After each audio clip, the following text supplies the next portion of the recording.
பார்வையில் பூ கொடுத்தாய், ஒரு வார்த்தையில் வாழ வைத்தாய், ஒரு மேகத்தை போல் என் தேகத்தை மாற்றி வைத்தாய்.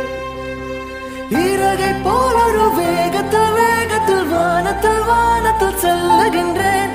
நீலவை போல் உன்னை தூரத்தில் தூரத்தில் பார்க்கின்ற போதெல்லாம் துள்ளுகின்றேன். நீ எனது உயிராக நான் உனது உயிராக ஓரளவு நெஞ்சத்தில் தோன்றிடும் நேரம். நீ காணும் கனவெல்லாம் நான் காணும் கனவாகி நாம் சேர்ந்து ஒன்றாக பார்த்திட வேண்டும்.